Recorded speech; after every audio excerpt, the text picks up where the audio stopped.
Over the last couple of election cycles, the issue of decriminalizing or legalizing pot use, and especially the use of medical marijuana, has been a constant theme in the background. It has not been a dominant issue, but it's always there. And for millennials, some think the millennials will make this an important issue.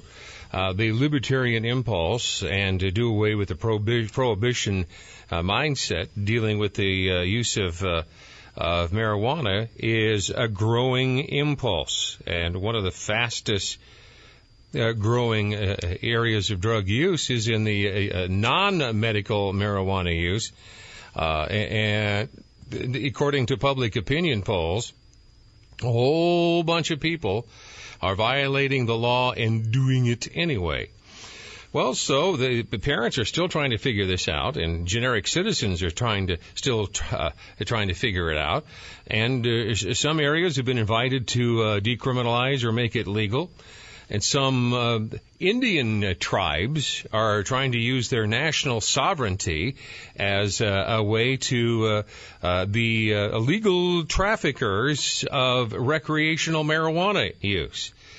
This is not a hypothetical issue. This is going on. And right in the middle of this process comes Dr. Ed Gogek. He is a physician. He has been an addiction psychiatrist for more than a generation. He's treated about 10,000 addicts and alcoholics in prisons and homeless clinics and medical health centers and substance abuse treatment centers. His op-eds on addiction and mental health have appeared in the New York Times and all over the place. He, in the middle of this huge undercurrent social issue, comes his most recent work. It's called Marijuana Debunked. And on the basis of your career and what you've done with your life, Dr. Gogek, you are in a I won't say unique position, but you're in an authoritative position to help us sort out fact from fiction. Welcome aboard, sir. Thank you for being with us. Good morning, Dan. What do you mean when you say marijuana debunked? What exactly are you debunking? Well, yeah, I wrote the book because there's a lot of misinformation about marijuana. The idea that it's safe isn't true. The idea that people are going to jail just for possession isn't true. The idea that the tax dollars that we're bringing in actually amount to anything. Colorado actually spends more just treating people with marijuana addiction and doing prevention than they're bringing in taxes. There's a lot of stuff that's in the news that just plain isn't true. And I'm used to this because I work with drug addicts for a living, and they're always coming up with stories that aren't true. Any excuse they can come up to use drugs, they'll come up with it, and you've got to sort through this stuff. And so I'm used to doing it, and the public isn't. So I wrote a book really to help people see the case against legalization from a scientific point of view is very clear. All the medical organizations, the American Medical Association, right, the addiction doctors, the pediatricians, the child psychiatrists are all just plain against legalization because of what it's going to do to teenagers. Well, let me drop some jargon on you just to get started here, because you do with this for a living. You work in the treatment arena. You try to help people untangle the knots in their lives and get them free of their addiction. I use some jargon every once in a while. I call it the at-risk fallacy, because you deal with people who are broken, busted, either physically or legally, and you're trying to help them get on the straight and narrow. But it could be argued that, well, you're dealing with the broken ones, the ones that are functional pot users you don't see because they're not relevant to you. Well, so that's not true, because part of this was also, I was one of those so-called functional pot users when I was a teenager. I smoked pretty heavily between 17 and 19. I saw my friends do it, and it certainly derailed my college career. And that's what we're learning, is that the research that's come out recently is that marijuana really affects the teenage brain, and it does it to everyone. Okay. It doesn't just do it to the heavy users. It does it even to the occasional users. Well, so it looks like it only partially derailed you because you have a medical degree and you're a psychiatrist. I will tell you, I dropped out of school for a while. It was a while, and I quit. I dropped out of school. It was a while before I went back. So, yeah, I did go back.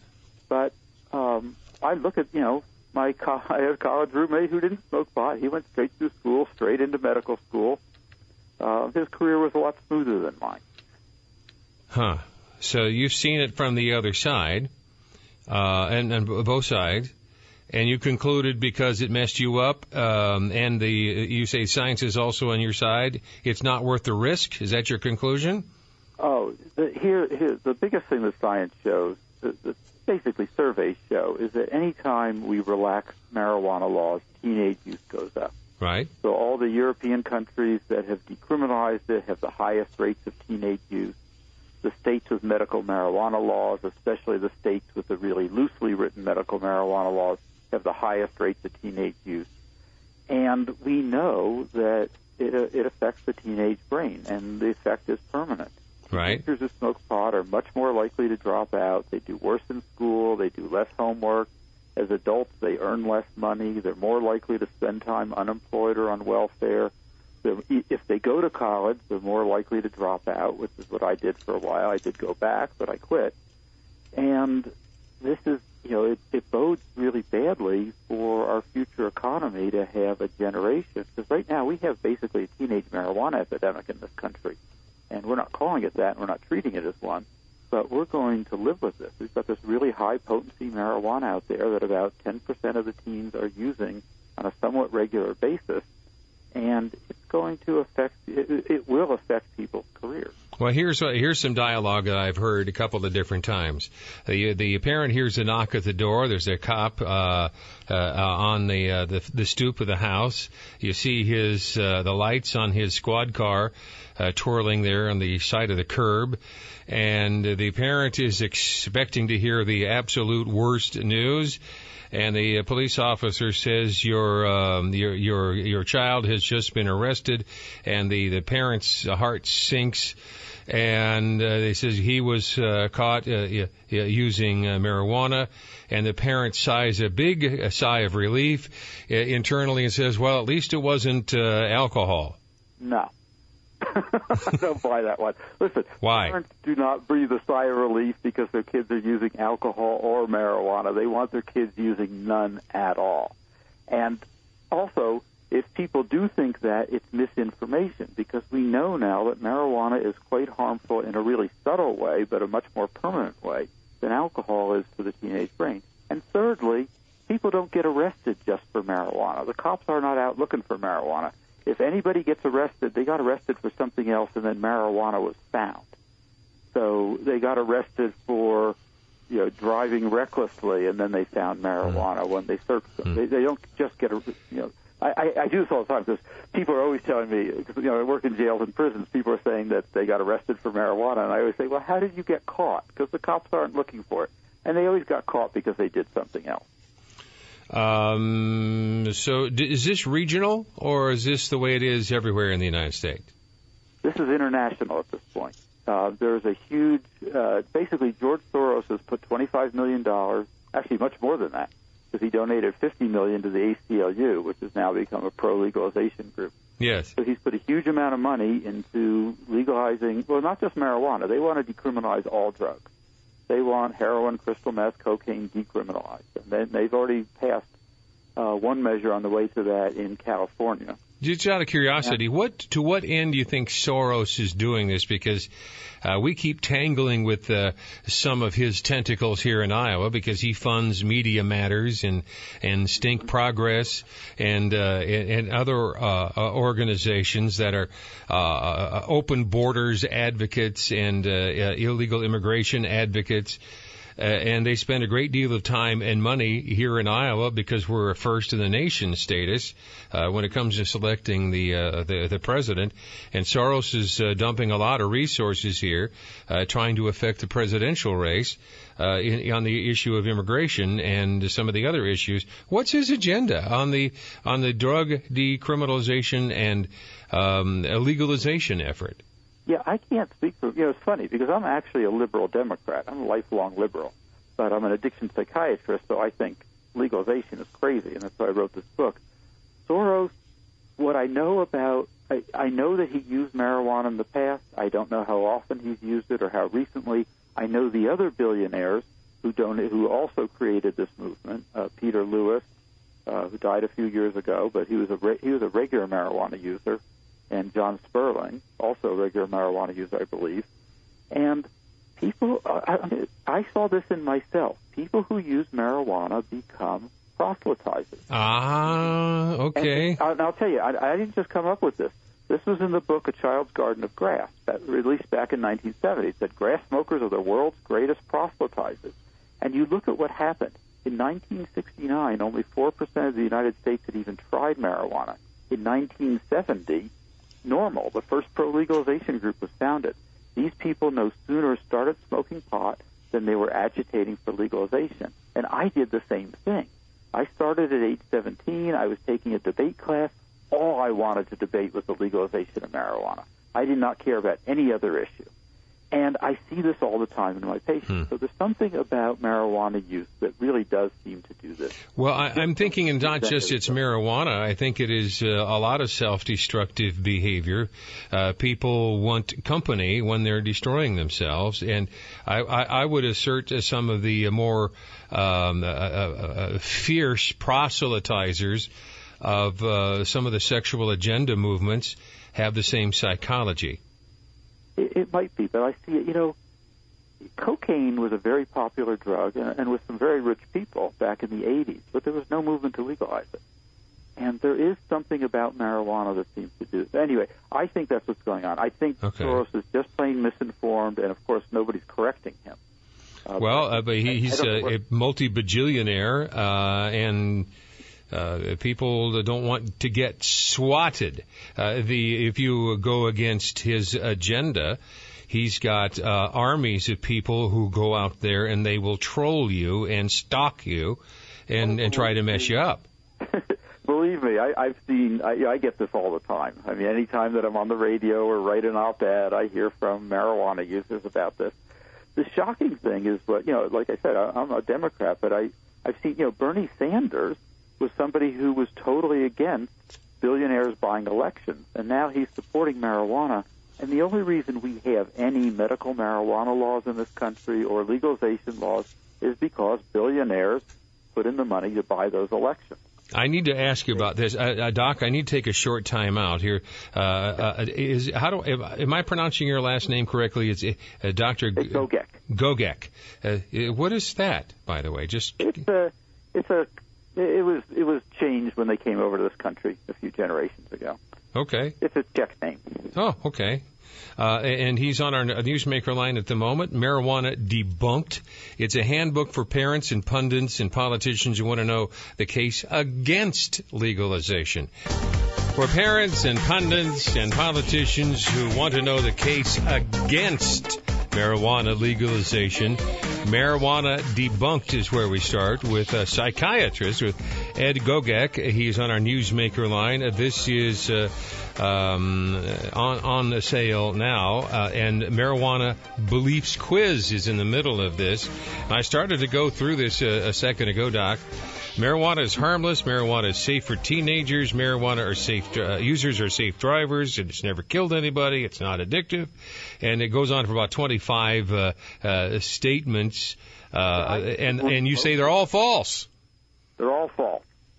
Let's pick one. Let's look at the. I mentioned taxes already in jail. Let's look at the arrest thing, because that's an interesting one.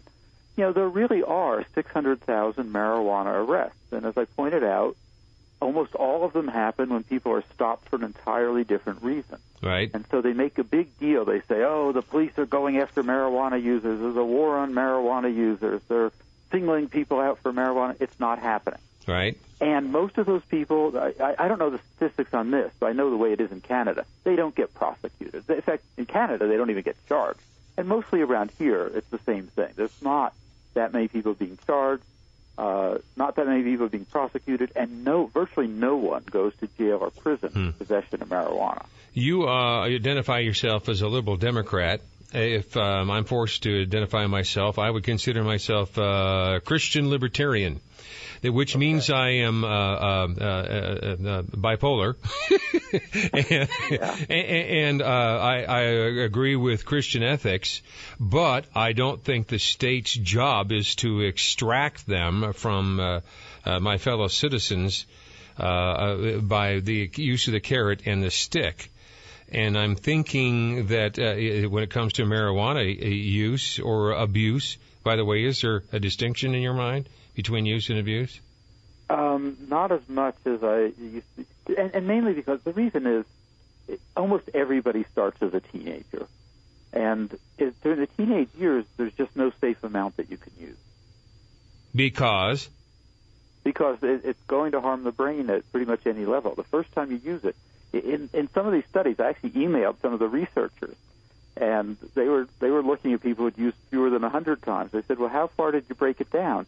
And they said, well, half of those people had used fewer than 10 times, and even they showed changes from the people who never used. Changes in what? Their brain, and how do you measure that? And is the change harmful? Measured, likeliness of they were less likely to graduate from college. They earned those didn't earn less. More likely to end up on welfare.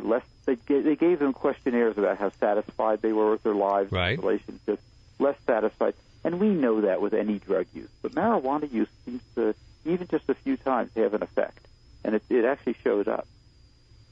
Well, see, now the next question. Let's assume everything you say is true, and I'm not going to challenge anything you say as far as the medicine and the history is concerned, and agree that it is a destructive thing, self-destructive and otherwise. Now the next question is, what do we do as a culture? My bumper sticker sayings is maximum freedom, maximum responsibility. So, except for teenagers and kids, I don't want teenagers and kids to be doing this, but you say they're more likely to end up on welfare. They're more maybe that's the problem. Maximum freedom means maximum responsibility. You don't give anybody access to a safety net. Well, here's the thing on this, and I've said this. I think I even put it in the book. I said if everybody who started to use marijuana started as an adult, I wouldn't have written the book. The problem is almost everybody starts in their teenage years, and it's not an adult choice. And so the only way to really prevent teenage use is to keep it completely illegal for adults. And that's really the rationale behind it. There's just no reason that adults have to use this drug. The medical stuff is mostly fictitious. Most of the medical marijuana patients, 90% of them claim pain. Those people are overwhelmingly male. If you look on the research of pain patients, they're overwhelmingly female. Something's wrong there. And what's wrong is that substance abusers are overwhelmingly male. So, and besides which, they've looked at medical patients, and the average one is a 32-year-old guy who started smoking pot as a teenager.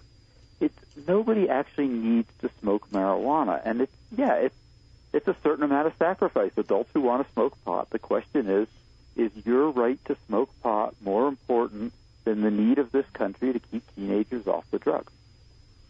I think if we wanted to vigorously pursue that, I would maybe offer that could be a false choice.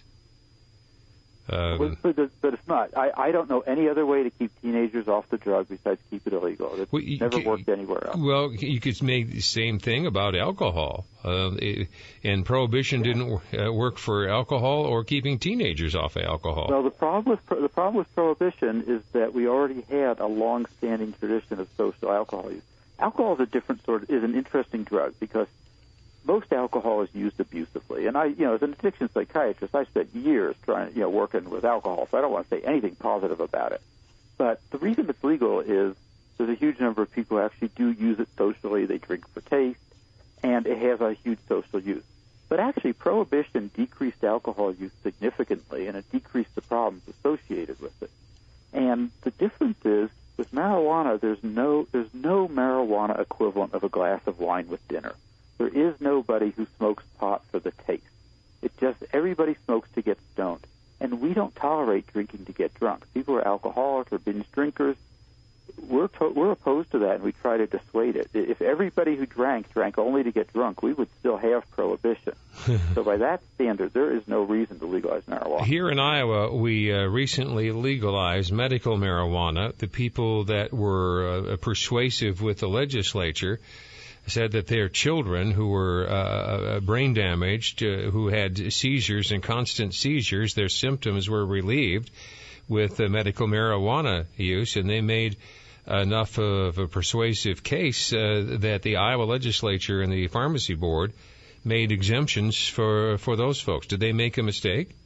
Yes, they made a mistake. Why? The CBD that is extracted from marijuana is available as a prescription drug. It's not available to be prescribed by doctors, but it is available through an expanded access program from the pharmaceutical company that makes it.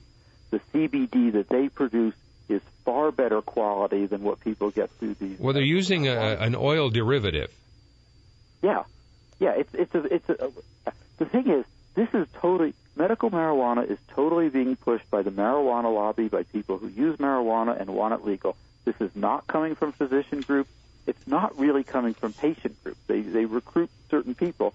But if you have a child with Dravet syndrome, or any of the other ones, any other illnesses that respond to CBD, you can get it through the company and through your doctor. There's an FDA program to do that. You don't have to legalize pot for people to smoke. And that's what they're doing. They came up with this. They announced this back in the 1990s. In fact, in the 70s, they said this. They said, we are going to use medical use as a red herring to get people used to it, and then we're going to go for legalization. That's what this is coming from. I was looking at the back of your book to the end notes, and you have a couple of references to George Soros and to the Open Society and some of the connections to drug legalization, and they're using the movement against mass incarceration. Is that just another code word for drug legalization? Yes. I'm pretty unhappy what's happening. 20 years ago, the Congressional Black Caucus made a big fuss and derailed the whole crime bill in 1994 because of the high rate of African-American incarceration, which I've worked in prisons. It's real, and it's a problem. Yes. It's wrong. But they were basically ignored until recently, and now there's a big fuss about it, but all they care about are what they call nonviolent drug offenders. Well, only 20% of the people in prison are there for drug crimes. Almost all of those are drug dealers. They're not drug users. And they're focusing on this because it's being pushed by the legalization lobby. It's coming from Soros. They are using this. They are using the plight of African Americans to legalize pot. And it's not going to help the black community to legalize pot. I'm wondering if most people, to be honest with you, I've not made the connections that you have made between George Soros and all of these social movements until I heard you talk this morning. This is a useful insight. I'm going to have to go, Jan. Okay. Hey, thank you so much for joining us. Marijuana It's been great. Debunked. I appreciate it, sir. Bye-bye. Okay, thanks a lot. You bet. Still trying to process what we've just heard here. There's two parts of this. I'm just going to ask you, do you agree with the assessment?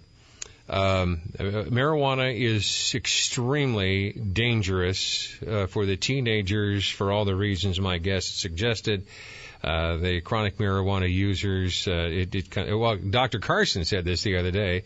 We already have reduced IQs in this country already.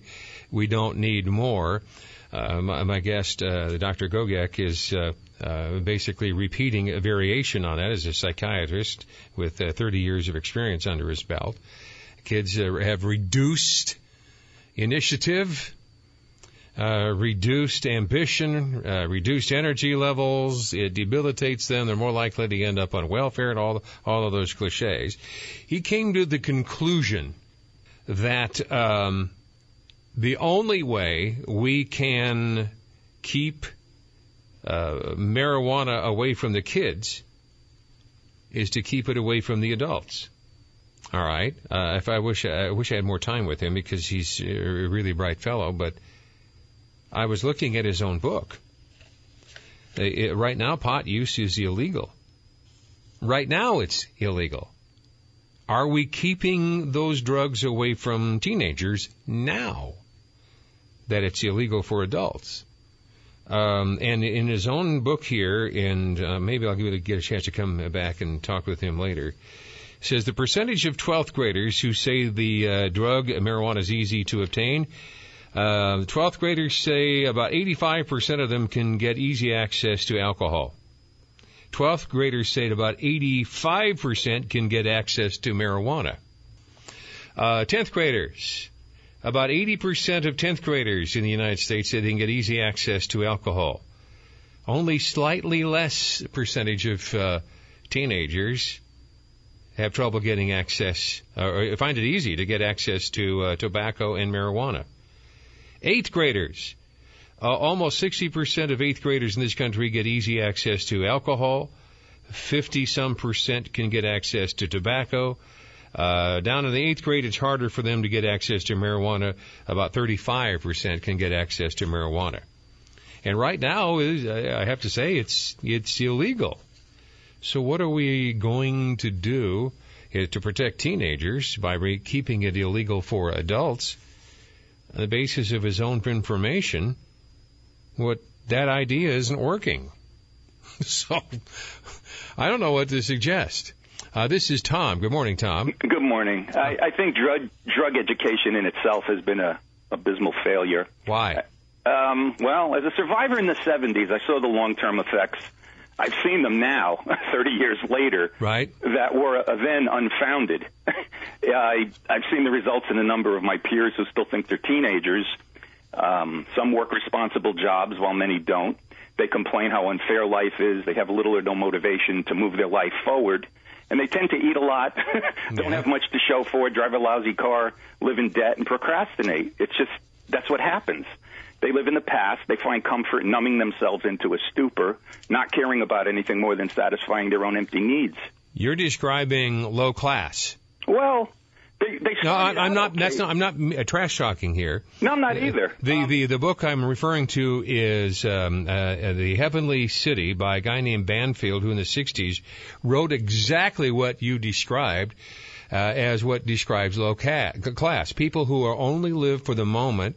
Right. We cannot defer gratification. If they can't consume it immediately, it's useless to them.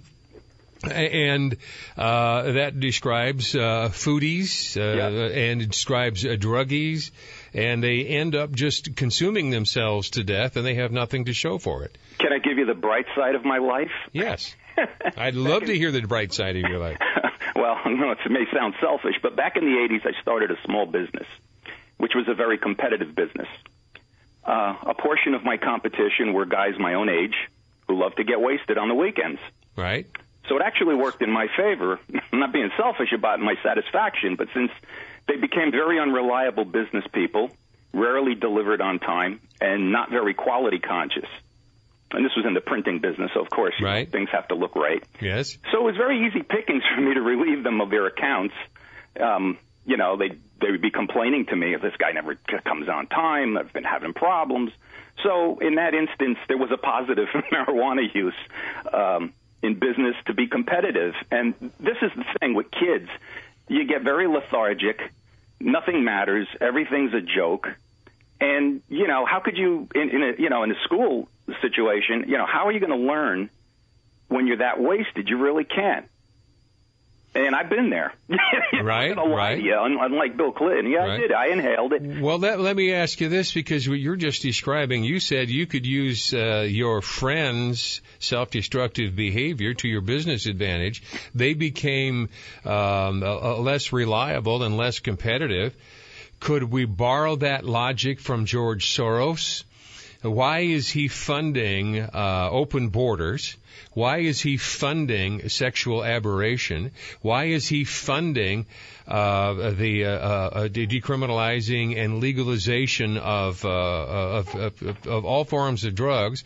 Why is he funding the let people out of jail movement and some of the organizations that say that our drug laws or any other laws disadvantage people of color? Why would one guy spend billions of dollars trying to do what he's doing?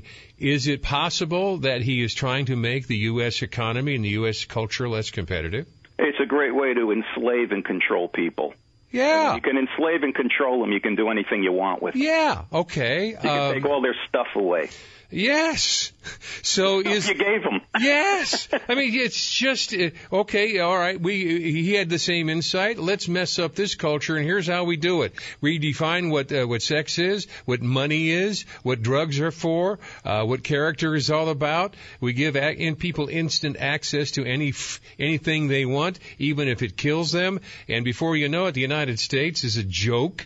Yeah. And it can't compete in the rest of the world that's been envious of our success in previous generations. Now look at it as U.S. as a basket case. Well, when you have an envious society and you keep telling them how evil rich people are or successful people, of course, you get a lot of jerks on the bandwagon. Yeah, the rich, they hate the rich, let's get the rich. Okay. Now all you have to do is define down what rich is. And if you ask any person what's rich, you're going to get many different answers in terms of, how much does that person make a year? What do they own? Rich is like just very ambiguous. It means a lot of things to a lot of different people. Well, I heard a politician once tell me, I can't remember who it was at the moment, says people are really not as envious as we think they are, and covetousness as we think they are when it comes to envying the super rich. They just don't want their neighbors to make more than they do. Well, it's more personal than that. They can't see it, and it's more regional. It's on the block than it is the guy down the street. Anyway, in my 60 years, I learned one thing: you want to do better for yourself, you got to work. And if you're not getting enough, you work a little harder. And there's a third element I'd put in there. I agree with that totally. And celebrate the success of your neighbors rather than covet it. Yeah. And you can't do that if you're chock full of envy yourself. Hey, thank you, Tom. I appreciate it. Take care. Isn't that an amazing insight? I didn't tie all of this together, but I just started looking at all the stuff that George Soros funds. And there's a common thread to it all, and that is the debilitation of all of the things that made the United States special, great, and exceptional. Under attack by this guy in this election cycle right here in River City.